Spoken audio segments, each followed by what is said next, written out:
History of the Tuskegee Airmen. The Tuskegee Airmen were the first African-American military aviators to serve in the United States Army Air Corps, AAC, which was the forerunner of the United States Air Force.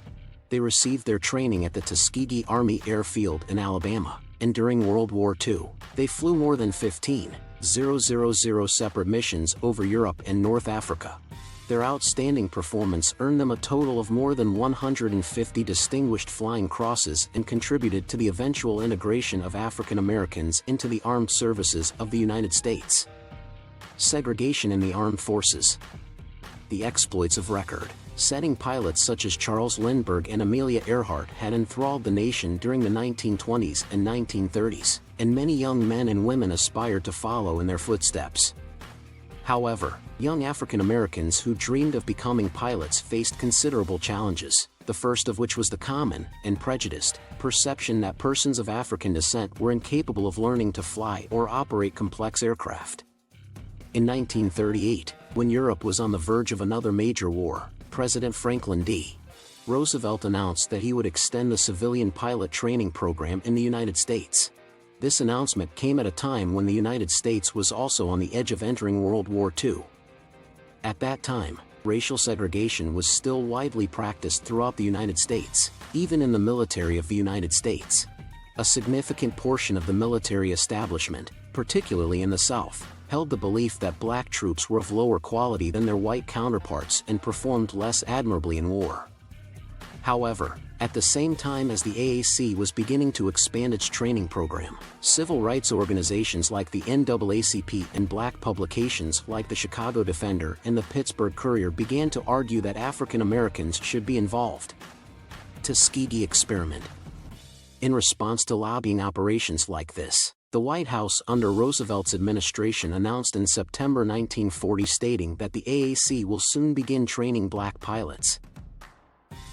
The Tuskegee Army Airfield in Tuskegee, Alabama, which was at the time still in the process of being built, was the location that the Department of War decided to use for the training exercises.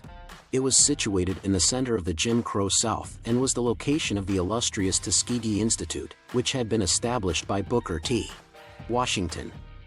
Trainees in the program were from every region of the United States and were either recent college graduates or current college students. The Tuskegee program educated around 1,000 pilots, as well as 14,000 navigators, bombardiers, instructors, aircraft and engine mechanics, control tower operators, and other maintenance and support staff members. Benjamin O. Davis Jr. Benjamin O. Davis Jr., a graduate of West Point and the son of Brigadier General Benjamin O. Davis, was one of the 13 members of the first class of aviation cadets in 1941. His father was one of only 2 African American officers, other than chaplains, in the entire United States military at the time. The Tuskegee Experiment made significant progress in April of 1941 as a direct result of Eleanor Roosevelt's visit to the airfield where it was being conducted. Charles Principal Anderson, who was serving as the program's chief flight instructor at the time, took the First Lady on an aerial tour while he was in charge of the program. Photographs and films of the flight contributed to the promotion of the program. Tuskegee Airmen in World War II. The 99th Pursuit Squadron, which had been trained at Tuskegee, was sent to North Africa in April 1943. At the time, North Africa was occupied by the Allies. They undertook missions in second-hand P-40 planes in North Africa and then Sicily, which were slower and more difficult to operate than their German colleagues' aircraft. Sicily was the last place they flew in. Davis was forced to defend his men in front of a committee in the War Department when the commander of the 99th's assigned fighter group complained about the performance of the squadron. The 99th Fighter Group was not sent back to the United States but rather sent to Italy, where they operated alongside the white pilots who were a part of the 79th Fighter Group. At the beginning of 1944, pilots from the 99th shot down 12 German planes in 2 days, establishing themselves as formidable adversaries in the field of battle. The 100th, 301st, and 302nd Fighter Squadrons arrived in Italy in February of 1944. together with the 99th Fighter Squadron. These squadrons comprised the new 332nd Fighter Group, which included black pilots and other personnel. Following this move, the pilots of the 332nd were given the task of escorting the heavy bombers of the 15th Air Force while they conducted attacks deep within the territory controlled by the enemy. They did this by flying P-51 Mustangs. Their planes' tails were painted red for identification purposes, which is how they came to be known as the Red Tails. This nickname has stuck with them down the years. Even though these Tuskegee Airmen are the most well-known, black aviators also served on bomber crews in the 477th Bombardment Group, which was established in 1944. The idea that the Tuskegee Airmen had never lost a bomber despite participating in more than 200 escorting missions became widespread during the war and continued after it had ended. The reality of the situation wasn't known until many years later when a comprehensive investigation revealed that hostile aircraft had shot down at least 25 of the bombers that they had been escorting.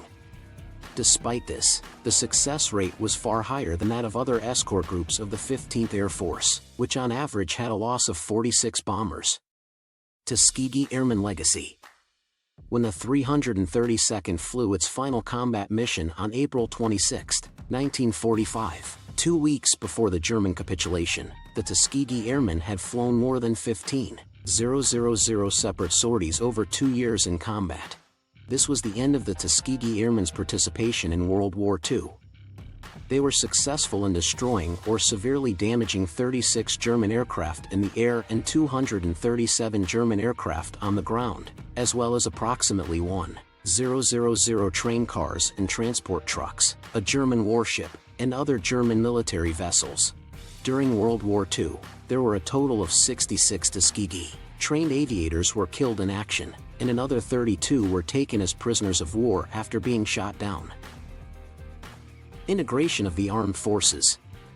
After serving their country valiantly, the Tuskegee Airmen went back to their homeland, which was a place where they were still subjected to institutional bigotry and prejudice.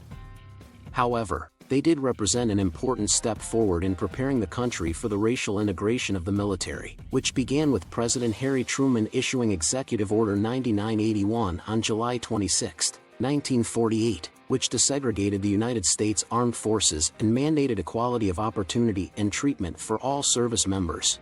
This was the beginning of the racial integration of the military. A number of the original Tuskegee Airmen would go on to have longer careers in the military, including Davis, who would become the first black general in the new United States Air Force, George S. Spanky Roberts, who would become the first black commander of a racially integrated Air Force unit before retiring as a colonel, and Daniel Chappie James Jr., who would become the nation's first black four-star general in 1975. All of these men were members of the two. When President George W. Bush presented the Congressional Gold Medal to the original Tuskegee Airmen in 2007, more than 300 of the Tuskegee Airmen were there to accept the award. 2 years later, the surviving Tuskegee trained pilots and support crew were invited to attend the inauguration of the nation's first African-American president, Barack Obama.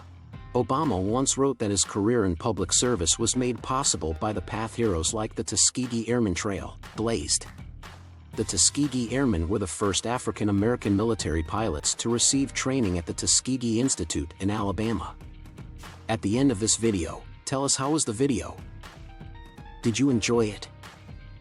Post your feedback in our comment section below and subscribe to our YouTube channel for more updates.